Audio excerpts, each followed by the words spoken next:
Hello, Natasha. Hello. Nice to meet you. Nice to meet you. And welcome to Virgin Mega and welcome to France. Merci. We're going to talk about your new album. Yeah. It's called Two Suns. And my first question is about the way we can listen to your music. Is there many ways? I mean that, first of all, we can dive into the melodies, we can listen. Second, we can listen to the lyrics. And then maybe we can be moved by some subtle elements, some tiny vibrations and things that are sometimes hidden behind the overall productions. So Yeah. do you think that many ways to listen to what you do? Yes, I think you're right. I think for me, when you first hear it, you might feel the emotion of the song, and you might feel the kind of the words and hear the words, and there's the initial feeling. But I think because I was involved a lot with the production of the record, I put a lot of little secrets in there, lots of layers, and worked really hard to just keep kind of adding little things that change throughout the song. So if you listen on headphones, I think there's a lot of details in there that come the more times you listen. And hopefully, I think I like the idea that you react to it in an emotional way that maybe makes you feel something, or takes you on a bit of a journey, or perhaps you might see some colours or some visuals, because when I write the music I really see cinematic images and landscapes and people and different things. When you're composing, you see really precise things, or it's just some colors or shapes or blurring elements? How do you think before composing and creating? Usually when I want to write a song, I'll have a feeling that I want to be transported somewhere, and I put my headphones on and I write with a little sequencer, and it has a little keyboard on there, and you can choose like thousands of sounds, and so I make the decision to choose a sound, and when I find the sound that resonates with my soul, then sometimes I also get a visual image, and sometimes it's like a still from a film, like a snapshot of a film, or it's like Good Love on the album is very much like old houses on fire and David Lynch roads with the white lines, and I'm in a car driving, and there's like witch doctors and soothsayers and blues men playing pianos in the bar and things like that. Or with Glass, like the whole story is that New York is like the Emerald City, like a city made of crystal, and it's quite like a biblical city, but it's magical because everything is glass, and the boy that I love is made completely of glass, and he has a sun for a heart that blinds me because it's so bright. And so there's lots of like imagery, and sometimes that helps with the lyrics as well, the storytelling element of the lyrics. So you take some precise elements, something that are inspiring you, but in a way they are concrete. We say that Concrete, yeah. But you transform them, and you create a kind of fairy tales with something that exists. Yeah. And you create your own world like that. I think I think I was discussing this with somebody before, that this album, more than the last album, is about human experiences. It's less animals and fairy tales and all of that, but there's still this mythology behind it, and I feel like when I take inspiration, even if I just look at my normal life, I sense there's like a mythological element and a mystical element to everything that happens, and so it's easy for me to see the magic in just the things that I'm writing about. They always become imbued with history and like subconscious imagery, and like I find it easy to interpret my life in that way for music. Some of your songs are starting with analog instruments, kind of pulsation, and we feel that you use them as if it was old, as if it was traditional folk instruments. Yeah. And it makes me think that it was really, really amazing to put different type of source of sounds and create something No. new and traditional in a way. Yeah, that's exactly right, because I love electronic sounds and I love organic sounds, but I hope by putting them together that it doesn't matter what they are, I want to use them in the same way, almost. Like, it's hard to explain. I feel like there's an ancient aspect to the music. It's very an old soul in the music, and because on this album I really wanted to add more electronics and more drum programming and a lot more production techniques, but I didn't want to lose the magic of the folk and type way of playing music. So I'm glad that you noticed that. But I think that's it's always trying to balance. I think trying to create a good balance between modern and old, and electronic and organic, and very rhythmic and very sparse, and classical and modern. Classical and modern, yeah. We can hear in the background your voice treated as if it was coming from an old radio, singing some gospel. Yeah. And it sounds like a softened kind of music. Have you been inspired by that kind of atmosphere? Old voices and old type of recording techniques? Yeah, and we used a lot of different old mics, like 50s Elvis type mics, and very strange mics that were like really cheap that we found in an old box with dust, and mixed with some nice expensive mics, and you take all of them and you record all of them together, and then it was up to us to decide how much of each one we put up. So depending on the combination of each microphone, you have a very old sound or a kind of, like very modern with some really old in the background. Then you can pan it left and right, or have two voices, one really old, one new, and it was really exciting to have that character through recording, and to use something really ancient. It sounds so organic and strange with your voice, and I really like southern music. I like gospel music and kind of really early blues, like folk, American folk music. People like Bill B. Bronzy or... I like Robert Johnson, really old stuff. But I also like and I also really like the kind of porch music, like the what's it called, like just the very old, when the white kind of settlers came and they all played altar harps and sang on the porch and stuff, kind of grassroots kind of music. But sometimes with the vocals I use like a pitch bender where I made my voice very low like a man and then mixed it with my voice, or I asked the gospel choir to sing, but they weren't gospel. They had done backing vocals in the 80s for like disco music, but the way they sang sounded really gospel, but they were gay and like sassy and New York and everything, so there's an element of something more modern.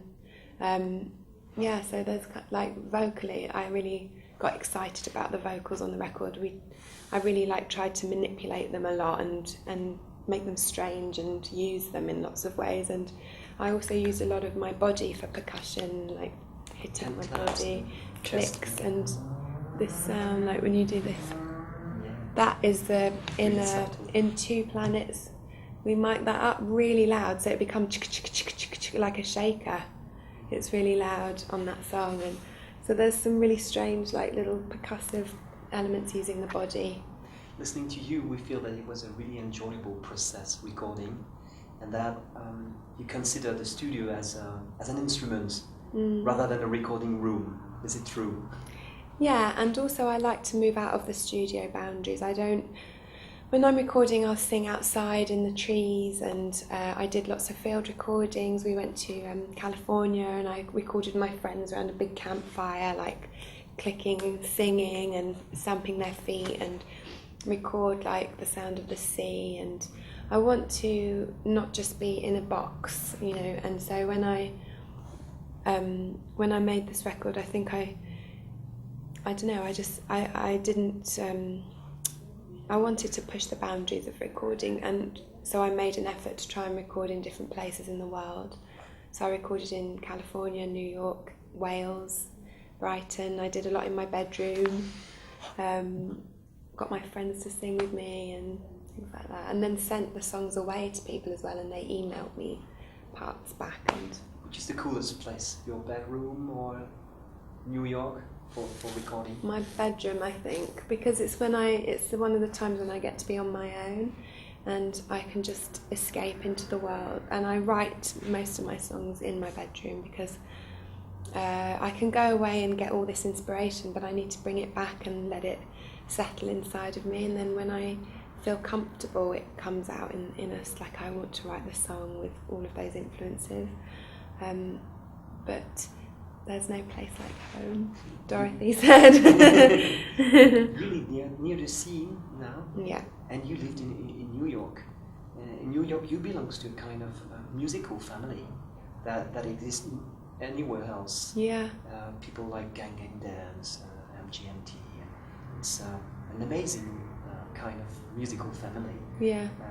Do you miss them a bit? Yeah, I do. I think when I was out there for the last 3 years, that's when everything really started coming together for the Brooklyn music scene, and I was discovering TV on the radio and Gang Gang Dance, and like just seeing musicians coming in and out of the house where I was, and my boyfriend at the time was making his record, and there were some amazing guest vocals, and I knew Devendra, and there was a lot of inspiration in New York, and especially kind of with, I think, the new electronic music and the drumming, which is really like ethnic and African and kind of tribal, was really inspiring to me because I already loved that kind of stuff, and then it was happening all around, and I really picked up a lot of inspiration. So I miss it. Yeah, I do. But when I go back, I have good friends there that I see. But New York's a difficult place to live for me. It's violent. There's something really strong surrounding you. Yeah. When you're having a walk, you can feel some It's quite gritty, isn't it? Like the atmosphere is so hard. Like a hard, oppressive feeling, and I think it's really good to jump in and to really experience the extreme nature of the city and the electricity of it and everything, but I can't sustain that. I feel like I really need nature or like the sea or something to calm me down, because I'm already quite creative in my mind and I get easily anxious and everything, so it's good to be somewhere that's just really boring. I think it helps. Is Danielle kind of synthesis of everything you like in the 80s? A tribute to Danielle from Karate Kid, I guess, and a tribute to The Cure.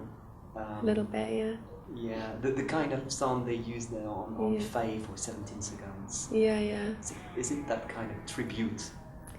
Well, it's about my oldest first boyfriend. I was with him for 7 years. It was a long relationship in my teenage years, and he's like my best friend in the world, and we listened to The Cure a lot. We discovered The Cure together, and we would drive around at night and smoke and listen to The Cure and like Lou Reed and Neil Young and be like rebels, and I was also watching all those films that I loved when I was little. So when I wrote Daniel, the actual concept of the song is about missing the simple times and teenage love, and that feeling of like it's us against the world, and so when it came, I wrote the sort of main parts of the song, the bass line and all the string bits and the beat and everything, but when it came to the studio, I think without realising, unconsciously I chose to use like the Prophet synth that The Cure uses, or I wanted like a bass line that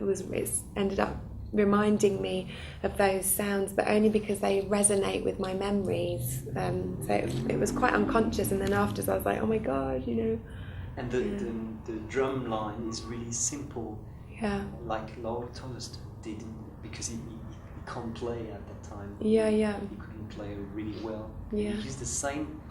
All the other songs are really complex rhythms. Yeah, I think because it's the most kind of pop song on the record. Because it's the most poppy song, I didn't want to overplay it. I like simplicity in catchy kind of, I don't know, like for Daniel I really wanted simplicity. I don't know why, I just thought that it worked. I tried so many different beats, so many it took so long to find the right one, and but when I did, I was like, it drives you forward, but it's not interfering too much, and it's not trying to be showing off or anything, it's just quite naive, and I think that fits the time I was writing about. The last song is a duet with Scott Walker. It's an amazing thing, an amazing cantor. Yeah. For you, was it something you expected to do? Well, I wrote the song very early, The Big Sleep. It was one of the first ones I wrote for the new record. And when I wrote it, I heard constantly, I could just hear a low male voice, but one that was very kind of theatrical and camp and dark and like strange. And I kept trying to sing it myself, low, and it wasn't working. So I used the higher part, and then I kept the song for a year before I asked Scott Walker.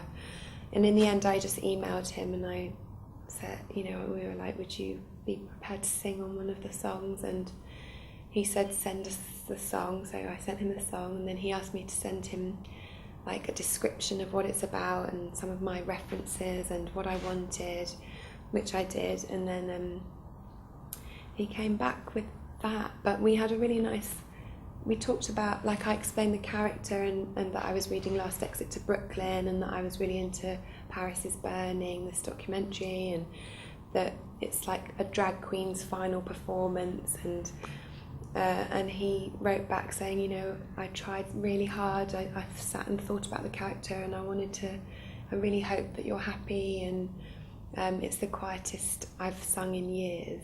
Like, he sang really quietly. Thank you very much. Thank you. Merci. Merci beaucoup. Merci beaucoup.